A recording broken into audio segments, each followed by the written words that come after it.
Assalamualaikum warahmatullahi wabarakatuh. Sampurasun, selamat pagi semua anak-anakku. Apa kabar?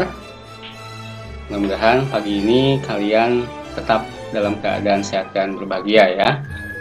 Senang sekali kembali berjumpa dengan kalian di Mapel Informatika.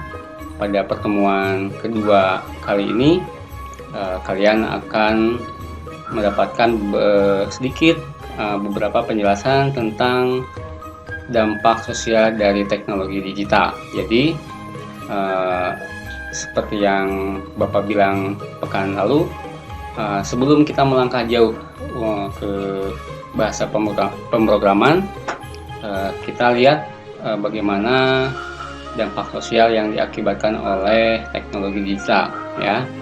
Itu yang pertama. Yang kedua, nanti kalian coba latihan untuk mengetahui sejauh mana pemahaman kalian terhadap materi pagi ini. Yang terakhir, Bapak akan menjelaskan tutorial menggunakan aplikasi Edpuzzle ya, seperti yang sudah diagendakan bahwa pertemuan ketiga pekan depan kita akan menganalisis video masih dalam masih ada kaitannya dengan teknologi digital menggunakan aplikasi Edpuzzle. Baik, satu hal, tolong jaga mata kalian karena pembelajaran daring ini kayaknya sampai akhir Desember, sehingga kalian mau tidak mau harus terus mantengin gadget kalian ya. Banyak sedikit tentu saja berpengaruh kepada panca indera kalian, terutama mata.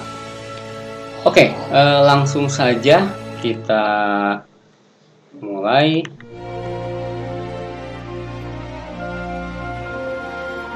Oke, apa saja yang akan kalian pelajari di bab 1 tentu aja ya. Bab pertama di semester 1 ini tentang dampak sosial teknologi digital. Yang pertama nanti ada paparan tentang aspek sosialnya, kemudian yang kedua penggunaan teknologi digital kadang-kadang bisa memperbaiki kualitas hidup kita atau malah memperburuk, sampai juga nanti adanya kesenjangan untuk mengakses informasi. Seperti apa kesenjangan itu? Nanti kita lihat bersama-sama. Yang terakhir dampaknya. Nah, sangat jelas hari ini bagaimana dampak teknologi digital itu mempengaruhi kehidupan di sekitar kita. Langsung saja yang pertama kita lihat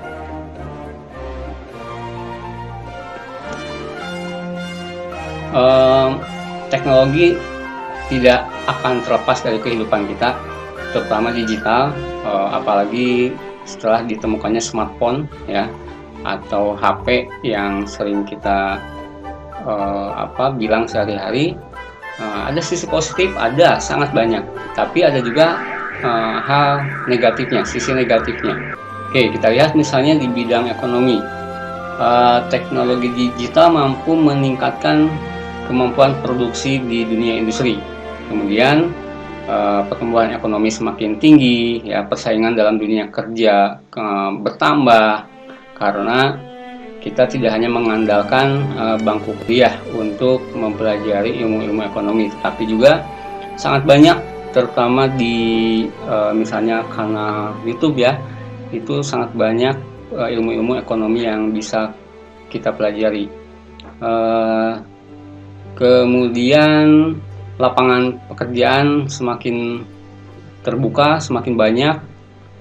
Dulu kita tidak membayangkan adanya pekerjaan web developer atau misalnya YouTubers ya, 5-10 tahun yang lalu. Tapi kini YouTuber kemudian web developer itu bisa menjadi satu pekerjaan yang ya penghasilannya cukup menjanjikan. Perusahaan dapat menjangkau pasar lebih luas. Kemudian beberapa layanan baru yang menggunakan teknologi digital, misalnya internet banking, SMS banking, e-commerce ya, online shop dan sebagainya. Baik, yang berikutnya di bidang sosial budaya, kita lihat bagaimana teknologi digital mampu mempercepat komunikasi antar individu. Bahkan di belahan dunia manapun saat ini dalam real time, dalam satu waktu itu bisa berbagi informasi, mempermudah seseorang mengetahui berbagai macam budaya, kemudian mempermudah adanya pertukaran pelajar, mengembangkan atau menyebarluaskan karya-karya anak bangsa seperti musik, film, fashion. Itu dengan teknologi digital semakin mudah dan semakin cepat dalam bidang sosial budaya. Bagaimana dalam bidang politik misalnya? Nah, dalam bidang politik sama. Beberapa dampak dari teknologi digital, misalnya kerjasama antar negara menjadi cepat dan mudah, kemudian meningkatkan hubungan diplomatik antar negara, menegakkan nilai-nilai demokrasi. Ketika misalnya di Arab Saudi terjadi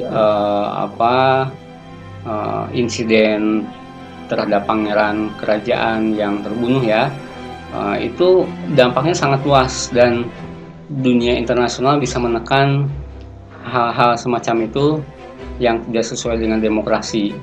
Itu salah satu faktor yang positif dari teknologi digital.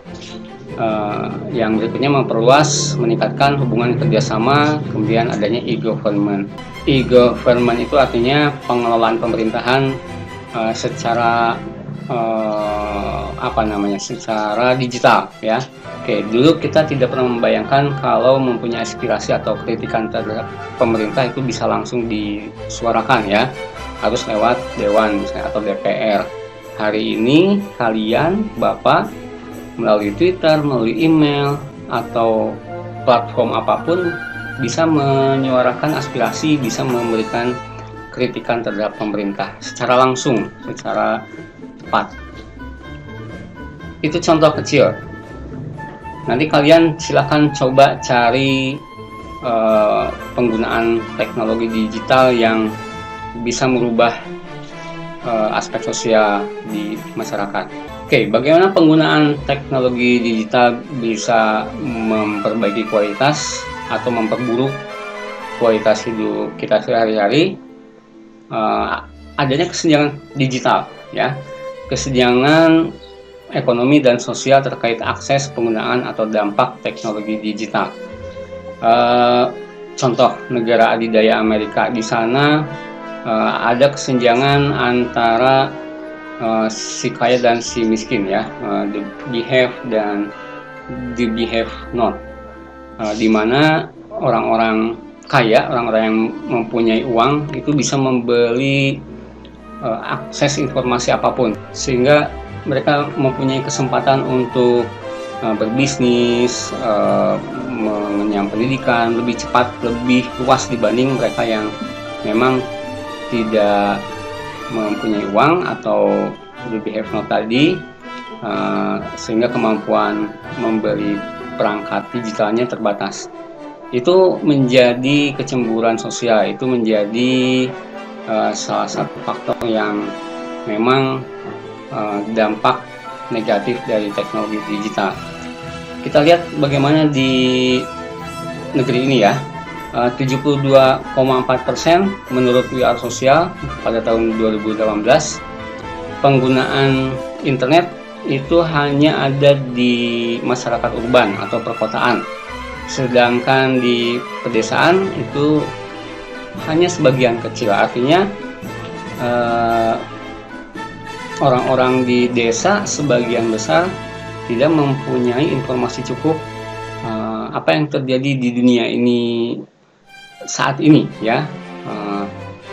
Mereka akan kesulitan untuk bersaing dalam bisnis, misalnya dalam pendidikan, dibanding masyarakat urban atau perkotaan yang memang akses informasi melalui perangkat digitalnya lebih luas. Baik. Yang terakhir, dampak teknologi digital, bagaimana bisa terjadi, jangan jauh-jauh, terjadi di sekitar kalian sendiri ya. Contoh kecil deh ini, Bapak punya cerita, coba kalian bayangkan 5-8 tahun yang lalu ya, kira-kira kalian masih ada di bangku SD. Kemudian suatu hari bepergian menggunakan mobil masuk jalan tol. Kira-kira apa yang supir atau orang tua kalian lakukan begitu berada di pintu masuk gerbang tol? Masih ingat? Nah, 5 atau 8 tahun yang lalu ketika memasuki gerbang tol, itu nanti ada petugas, ya, petugas yang memberikan kartu tol. Ya, kemudian nanti kartu itu diterima supir atau orang tua kalian. Begitu sampai di gerbang keluar tol, kartu itu diserahkan lagi, disertai dengan sejumlah uang, ya. Nanti ada petugas lagi yang menerimanya. Berapa nih tarif jasa tolnya?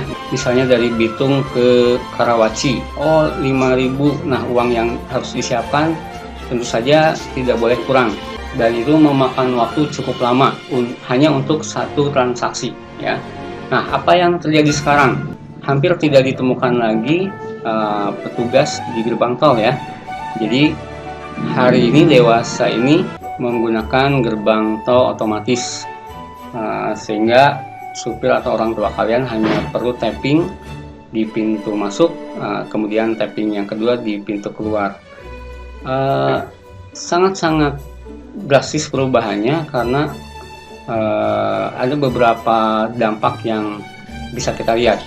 Contoh, waktu transaksi sangat pendek dibanding dulu, ya. Kalau dulu hitung, kemudian kembalian, misalnya kalau uangnya tidak pas, itu cukup ribet. Tapi hari ini hanya tapping di pintu masuk dan tapping lagi di pintu keluar. Itu bisa memangkas waktu cukup banyak. Tapi dampak negatifnya ada juga. Coba perhatikan, kalau kalian ada di pintu tol Cikarang Utama, itu ada misalnya 15 gerbang tol. Dulu berarti ada 15 petugas yang jaga di situ. Taruhlah ada 3 shift, ya, berarti 15 kali 3 45 petugas. Hari ini tidak ada petugas lagi, artinya 45 orang petugas itu hari ini tidak bekerja sebagai penjaga pintu tol lagi. Apa yang terjadi? Berarti lowongan pekerjaan semakin berkurang. Bayang ya, 45 orang yang dulu bisa bekerja di pintu tol hari ini tidak bisa lagi bekerja di sana. Kemudian petugasnya kalau dulu hanya menerima uang, kemudian kembalian, memberikan kartu, menerima uang, kemudian kembalian, hanya seperti itu. Toh anak SMA pun bisa, lulusan SMA pun bisa tambah kurang, ya, berapa tarif, berapa uang yang diterima, kalau pas oke, kalau berlebih berarti kembalian. Hari ini nggak bisa. Kalau kalian nanti lulus SMA kekeh mau melamar di pintu tol atau di perusahaan tol, kalian harus paham mesin tuh, harus paham bagaimana menggunakan komputer, harus paham bagaimana kalau mesin otomatis tol itu rusak. Artinya tidak sembarang orang bisa diterima di perusahaan tol itu. Lulusan SMA nggak mungkin, artinya kemampuan kalian harus lebih tinggi dibanding lulusan kakak-kakak kalian 5 atau 8 tahun yang lalu. Oke, kemudian kita lihat before after yang lain. Tukang ojek pangkalan, ya, dan sekarang mulai menjamur tukang ojek online. Apa perbedaan yang sangat mencolok? Kita lihat bagaimana ojek pangkalan, mohon maaf, itu hanya menunggu di satu titik, ya, nunggu calon penumpang lewat di situ atau langganan, antar, selesai. Seperti itu saja. Tapi bagaimana dengan tukang ojek online sekarang? Mereka tidak lagi berdiam di satu titik, tapi mereka bisa mobile, mereka bisa menjemput bola. Tidak perlu diam di satu kawasan, tapi mereka bisa pantau melalui gadget, melalui teknologi digital, ya, mana calon penumpang, di mana yang daerah yang ramai dan sebagainya. Toh kalau tidak ada penumpang, mereka bisa menggunakan fasilitas lain, misalnya pelayanan antar jemput makanan atau pelayanan antar jemput barang. Paham ya? Jadi ketika penumpang sepi, kalau ojek pangkalan ya sudah, berarti tidak ada pemasukan. Tetapi tukang ojek online, ketika penumpang sepi, mereka masih bisa mendapat pemasukan dari layanan lain. Nah, itu sisi positifnya. Sisi negatifnya tentu saja ada. Bagi mereka yang memang kesulitan memahami dalam menguasai gadget, HP, itu tidak akan bisa mengikuti perkembangan zaman saat ini. Baik, di akhir nanti kalian coba menjelaskan ulang. Nanti kalian tuliskan 3 hal lain before after seperti tadi ya, dalam bidang apapun. Kalau tadi yang Bapak jelaskan di bidang transportasi ya, nah bisa di bidang pendidikan, kesehatan, misalnya pemerintahan, pariwisata dan sebagainya. Misal dalam bidang transportasi yang Bapak jelaskan tadi ya, penggunaan e-tol itu yang pertama. Kemudian tulis positifnya apa, mempercepat transaksi, mempermudah pengguna karena tidak perlu uang cash. Kemudian tulis sisi negatifnya juga, lowongan kerja berkurang, lulusan SMA semakin sulit untuk bekerja di perusahaan tol. Nah, misalnya seperti itu. Nanti kalian cari 3 hal lain ya, 3 hal lain dalam bidang apapun, bebas. Kemudian kerjakan di form daftar hadir. Sembari kalian mengisi daftar hadir, nanti ada isian untuk menuliskan latihan kalian. Ingat, 3 hal di bidang apapun ya. Before after, beforenya bagaimana, afternya seperti apa. Tambahkan sisi positif dan negatifnya. Baik, penjelasan dari Bapak cukup untuk dampak sosial teknologi digital. Ada sedikit tutorial tentang Edpuzzle. Sudah diinstal semua ya Edpuzzle-nya, aplikasi Edpuzzle-nya. Kalau belum, masih ada waktu 1 minggu untuk Selasa depan. Silakan kalian install aplikasi Edpuzzle. Kalau kalian menggunakan laptop atau komputer, kalian bisa mencari di search engine, tulis saja Edpuzzle seperti ini, Edpuzzle ya. Kemudian nanti akan muncul edpuzzle.com. Langsung diketik. Jadi kalau kalian menggunakan komputer atau laptop, tidak perlu menginstal aplikasinya.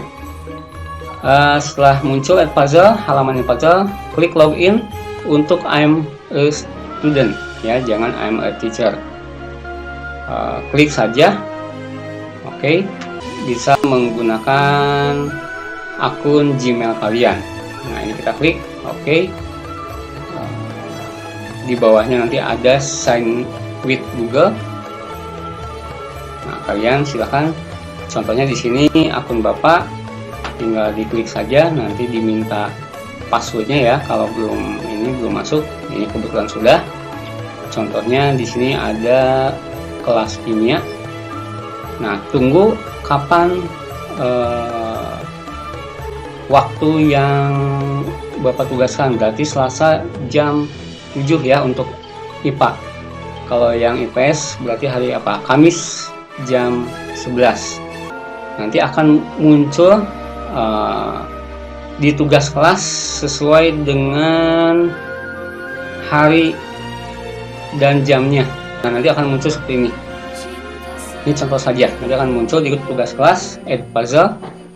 Ini tentang binari kebetulan. Tinggal diklik.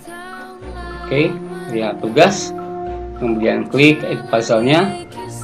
Nanti akan masuk ke aplikasi Edpuzzle ya. yang menggunakan laptop nanti akan muncul halaman atau laman Edpuzzle.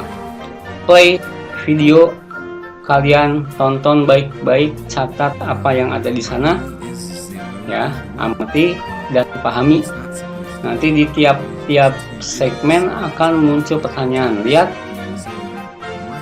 titik-titik di bawah indikator play.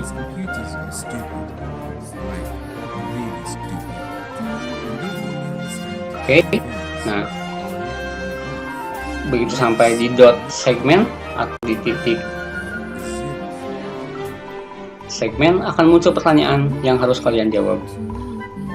Oke, baca, tinggal dijawab, pilih jawaban yang betul. Di sini misalnya, oke, taruhlah bisa 2, bisa lebih dari 1 ya. Oke, nanti akan muncul hasilnya apakah jawaban kalian betul atau salah. Continue, melanjutkan menonton video. Tidak bisa di skip karena Edpuzzle tidak mengizinkan kalian untuk men-skip video. Tapi untuk mengulangnya bisa.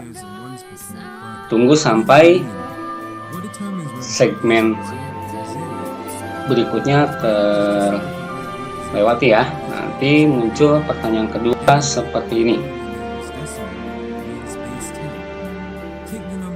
Oke, nah ini segmen kedua, pertanyaan lagi. Nah, tinggal kalian jawab. Kalau esai kalian tinggal tulis, kalau G kalian tinggal pilih mana jawaban yang paling benar. Oke, ini esai, misalnya desimal. Oke, nah rewards, ada rewards, artinya rewards ya. Kalian bisa mengulang. Jadi tadi ada continue dan rewards. Nah, kalian tinggal pilih untuk mengulang tayangan sebelumnya. Di akhir, kalau ini rewards, oke ya, pilih rewards. Nanti akan kembali ke segmen sebelumnya. Hasilnya akan muncul kalau kalian sudah selesai. Oke, nanti akan muncul hasilnya seperti ini ya. Jadi nanti langsung kalian bisa melihat hasilnya. Di Classroom juga nanti akan otomatis muncul hasil dari pekerjaan kalian. Baik, itu saja dari Bapak di pertemuan kedua kali ini. Jangan lupa download aplikasi Edpuzzle untuk pertemuan pekan depan. Terima kasih banyak. Wassalamualaikum warahmatullahi wabarakatuh.